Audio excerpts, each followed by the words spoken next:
I was looking at this data about weight trends around the world, and it's really something. It's not just about willpower or anything like that. It's a whole global story that's been unfolding for the last 50 years. So, let's talk about the top 10. If you look at who's at the very top, it's not the usual suspects you might think of, like the United States.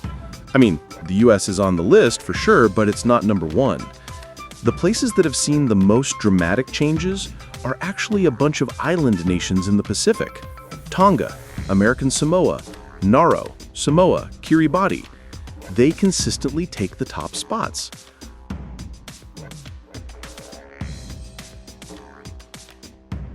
And when you see that, your first thought might be about genetics or something. But it's way more complicated than that. From what I've read, it's a perfect storm of history and economics. A lot of these places, their traditional diets were based on fishing, farming local crops, fresh, whole foods. But in the later part of the last century, there was a huge shift. Western food started getting imported. Canned meats like corned beef and Spam, processed foods, sugary drinks, things that are cheap, have a long shelf life, but are packed with calories and low on nutrition. And this happened at the same time as people moved away from traditional, more physically demanding lifestyles into more sedentary jobs. So you have this double whammy. People are eating more calorie-dense food and moving less. It's a recipe for rapid change, and the data just screams that story.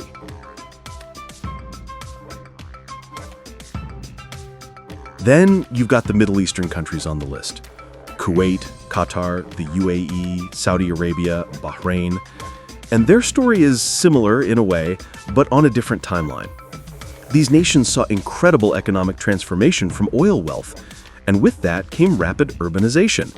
They went from a more nomadic, desert lifestyle to a modern, city-based one almost overnight in a historical sense. And with that new wealth came access to global food markets, air conditioning, cars. Life just became less physically demanding very, very quickly. Fast food chains became widespread, and again, you see this shift towards more processed foods. The body just can't adjust that quickly to such a sudden change in how you live and what you eat every single day.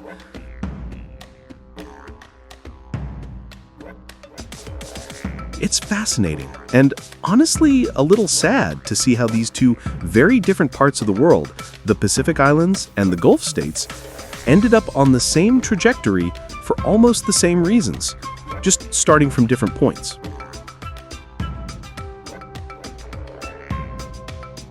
Now, countries like the United States, Australia, and New Zealand are also in the top 10.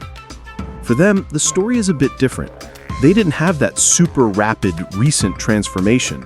Their increase has been more of a slow burn over the entire 50-year period. It's been about the gradual creep of portion sizes, the dominance of the car culture, the rise of snacks and sugary beverages as a daily staple, and just the general busyness of life making it easier to grab something quick and processed than to cook a meal from scratch. So when you step back and look at this list, it's not really a list of who's the laziest or anything like that. It's more like a map of how our modern global food system and our changing ways of life have collided with different cultures at different times. It shows that this isn't an individual failing. It's a systemic, worldwide shift. Telegram viewers, the code is TAB 272013.